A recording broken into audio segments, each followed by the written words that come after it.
પણ આપણે શું કહીએ, અમે બાપડા બિચારા, અમારાથી કાંઈ થાય નહીં. એટલે પહેલેથી જ મનથી મરેલા નમાલા.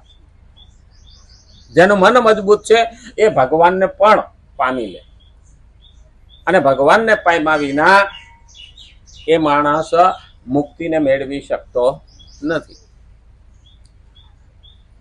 એટલા માટે આ પદાર્થોને જેમની સેવા કરવામાં આવે તેમના જ માનવા જોઈએ. જેની સેવા કરવામાં આવે એમના માનવા. સંસાર માટે, સંસારની સેવા કરવા માટે, અને સમાજની સેવા, દેશની સેવા, આ એના છે. આપણે કાયમ તો રહેવા નથી. નહીં 60 વર્ષ 70 વર્ષ ક્યાં ગળથોલિયા ખાઈને વયા જાય ને હાડા ખબર જ પડતી ને. 60 વર્ષ સુધી તો નથી જ ખબર પડતી. પછી ખબર પડે કે મારો બેટો શેડો આવી ગયો નહીં. હા, અને શેડો આવે ને તો એકદમ બ્રેક મારવી પડે, એટલે કાં તો ગાડી ત્રાહી થાય ને કાં તો ગાડી ઉછળી જાય. આ જે સાધન આપતા છે ને એને ખબર છે કે ફૂલે ફૂલ સ્પીડમાં જતી હોય, એટલું કરી લો, એટલું કરી લો, એટલું કરી લો, એટલું કરી લો, ત્યાં છેડો આવી ગયો. ખરેખર આપણે સંસાર માટે કંઈ કર્યું ખરું? અને કર્યું છે એ સંસારને કામે આવે એવું ખરું? હા, માણસના જીવનમાં એવું હોય કે કઈ વાંધો નહીં, એટલા વર્ષ મેં મારું કામ કર્યું, હવે ભગવાન તારું કરું. તો પણ આપણે યુવાની હોય કે આધેડ હોય કે બુઢાપો હોય, આપણે અમુક ધાર્મિક જગ્યામાં જઈએ ને તો આપણે પલોઠી વાળીને બેસી જઈએ, મૂસે તાવ દઈને. હા, કાં તો બીડી ટેકાવીને દઈએ. પણ બહેનો જાય ને તો રહોડામાં પૂગી જાય.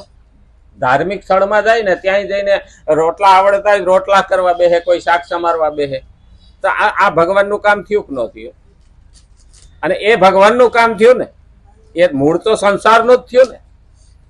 ભગવાને સંસાર બનાવ્યો છે ને, આપણે તો બનાવ્યો નથી. તો આજે બહેનો પાસેથી એ શીખવા જેવું છે કે ભાઈ મારી યુવાનીમાં પણ ઘણા આળહું હોય ને, તૈયાર થાય ત્યાં સુધી આપણે બગીચામાં બેઠા છીએ કે બસ ખાઈ લેવું. હા, અને પાછા ખાતા જઈને કહેતા જાય કે રોટલો બરોબર સીધ ગોળ નથી હો, પડતો તું જાન બાપા. આવી ભૂલો કાઢવા વાળાને ખબર પડવી જોઈએ. આ પંજાબીઓની અંદર તો લંગર ચાલે ને ત્યારે મોટા મોટા માણસો પીરસવા જાય. એ પણ એક પુણ્ય છે, પણ આપણે કોઈ દિવસ વિચાર્યું નહીં. અને એટલે જ સંસારનું છે ને સંસારના કામમાં લાગવું જોઈએ. આપણું કોઈ પણ અંગ હોય એ સંસારના કામમાં લાગવું. પછી હાથ હોય, પગ હોય, મુખ હોય, આંખ હોય, કાન હોય અને જ્ઞાન હોય, કોઈ પણ વસ્તુ સંસારના કામમાં લાગવી જોઈએ. મારો દેશ રહેશે તો હું રહીશ, આ પહેલી સમજણ આવે. આપણે એવું માનીએ છીએ મારા બંગલાને ફરતી દિવાલ કરી લઉં, કોણ અંદર આવવાનું? તાર મારી દઉં, કોણ અંદર આવવાનું? ભાઈ પેલા દેશની દિવાલ હરખી કરી લ્યો. હા, દેશની સરહદ હરખી કરી લો, નહીં તો ત્યાંથી આવનારા આપણું ઘર પણ સલામત રહેવા દે છે નહીં. ત્યાં ઉભેલા જવાનો છે ને, સલામ તો પેલી એની હોવી જોઈએ. એ જયારે ત્યાં જાગે છે ને ત્યારે આપણે રાતે આરામથી ઊંઘી શકીએ. દેશની સરહદ સીમાડાઓ સલામત એ રાખે, પણ આપણે કોઈ દિવસ એના તરફની ભાવના રાખી નથી. એ પણ હોવું જોઈએ કે એ જયારે દેશ માટે બલિદાન આપે ને ત્યારે એના બાળકોને એના બૈરાનું શું થતું, આ પણ વિચારવું જોઈએ. આપણે આપણું બધું જ વિચારીએ છીએ. જયારે પોતાનું જ ખાલી વિચારે, બીજાનું ના વિચારે, કાં તો પાડો ને કાં તો રાક્ષસ. પાડો એને કહેવાય ને, ગમે એને ઘઉં વાવ્યા હોય, કપા વાવ્યા હોય, અંદર ઘૂસી જાય એટલે ખાઈ જાય, તો કેટલો બગાડ હામાવાળાને થાય એ નહીં, એનું પેટ ભરે તો પાડો જ કહેવાય ને. અને પાડામાં એક ગુણ છે, જન્મે ત્યાંથી પાડો જ મરે ત્યાં સુધી પાડો. બાકી બધું તમે જોવો ને, ગધેડીનું બચ્ચું હોય તો ખોલકું કહેવાય. હા, ઊંટિયાનું બચ્ચું હોય તો બોતડું કહેવાય. આપણું હોય તો છોકરું કહેવાય. કૂતરાનું હોય તો ગલુડિયું કહેવાય. ભેંનું હોય તો હા પાડોરું કહેવાય. પણ પાડાનું પાડો જ રહે. હા, આવા પાડાનું બહુ ધ્યાન રાખવું પડે. હા, પછી એ 4 પગાળાય હોય ને 2 પગાવાળા હોય, એ ધ્યાન રાખવા. 2 પગારા પાડા. અમારે એક વખત જોવાની એની વસારામાં બેઠા હતા ને, તો બધા ભણેલા વિદ્યાર્થીઓ હતા 12માંથી માંડીને કોલેજના. હા, તો મેં વળી પાછું એવું કીધું, હું કહું ભાઈ તમે તમારો અનુભવ કહો કેવો. હવે હો વિદ્યાર્થીઓ હતા એટલે જ્ઞાનની વાતો કરતા હતા. મેં કીધું તમે કંઈક તો બોલો. એ કે અમને એવું ન આવડે ને. મેં કીધું જે હું આવડે હું પોતાનો અનુભવ બોલો. હા, એક જુવાનીઓ ગામડાનો ઊભો થયો. હું અમદાવાદમાં ભણવા આવ્યો. હા, સોસાયટીમાં રહું એટલે બધા સામે જોઈ રહ્યા. હા, મારા માસી ત્યાં રહું ત્યાં સુધી તો બધા સાંભળ્યું. પછી કે મને એવો અનુભવ થયો ને એટલે મેં તો એને કીધું તમારો અનુભવ હોય કયો. હા, તો કે હું ગામડે હતો ને ત્યારે રોજ કે દાંતણ કરવા બેહું ને ત્યારે અમારે ખામે કોઈડ હતી કે એમાં પાડો નીકળે સવારે 10 વાગે અને સરવા જાય કે સાંજે 5 વાગે કે સરીને આવે ને એટલે કોઈડમાં જતો રહીએ. પાછો દરવાજો બંધ થાય બીજે દિવસે સવારે 10 વાગે નીકળે.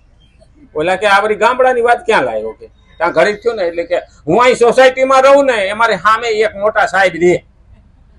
એ સવારે 10 વાગે જાય હાથમાં સુટકેસ લઈને, સાંજે 5 વાગે કે સુટકેસ લઈને પાછા આવે. એ દરવાજો બંધ થાય. મને એ પાડામાં આમાં કઈ ફેર નથી દેખાતો ને પછી હવે મોટા સાહેબ ને પાડો ગણી લીધો. લ્યો, આપણે લગભગ જિંદગીમાં સવારે ઉઠ્યા, ટિફિન લીધું, સાંજે આવ્યા, ટિફિન મૂક્યું, ખાધું ને હુતા. સવાર પાછું હતું એ નહીં કરતા હોઈએ કીજીએ ઓર ન કીજીએ કર દો.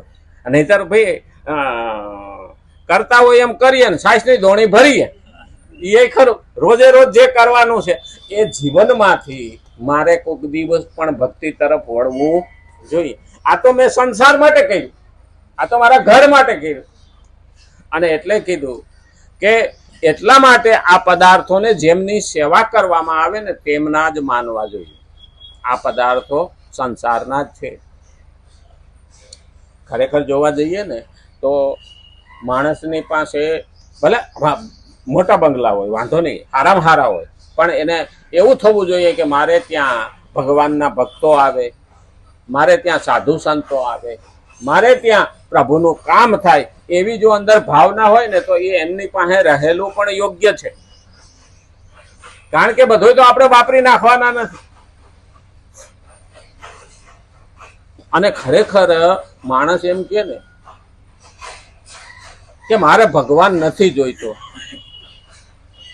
એને છેલ્લે હાથમાંથી બધું વહ્યું જાય ને ત્યારે ભગવાન જ યાદ આવે, બીજું યાદ આવે નહીં. ભલે એ હવે પાવર કરતો હોય, કારણ કે એ પોતાના હાથમાં નથી. આ તો એના અહંકારથી બોલે છે.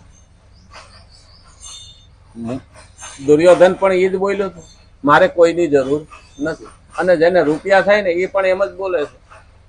જેની પાસે લક્ષ્મી આવી નથી બોલતા હો, એને તો ખબર જ છે કેટલી મહેનતે આ ઊભું થયું.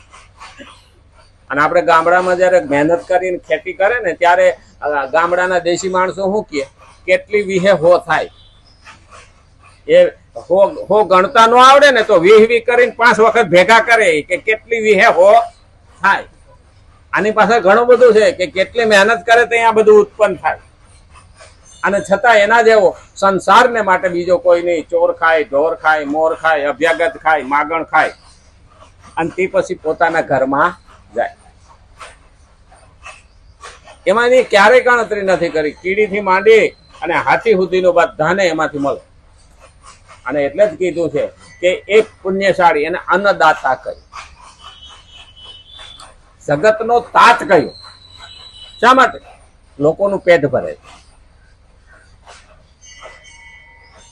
અને જેવી રીતે ભક્ત પદાર્થોને ભગવાનના માનીને ભગવાનને અર્પણ કરે છે, ભક્તો છે ને એ ભગવાનના માનીને ભગવાનને અર્પણ કરે. તારું તુજને અર્પણ.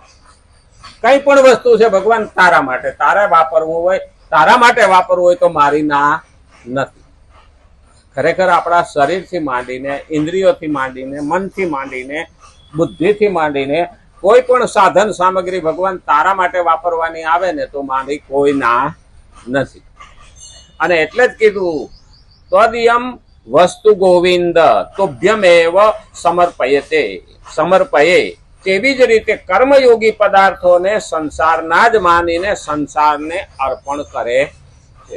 કર્મયોગી જે છે કર્મ જુદું અને કર્મયોગી જુદું.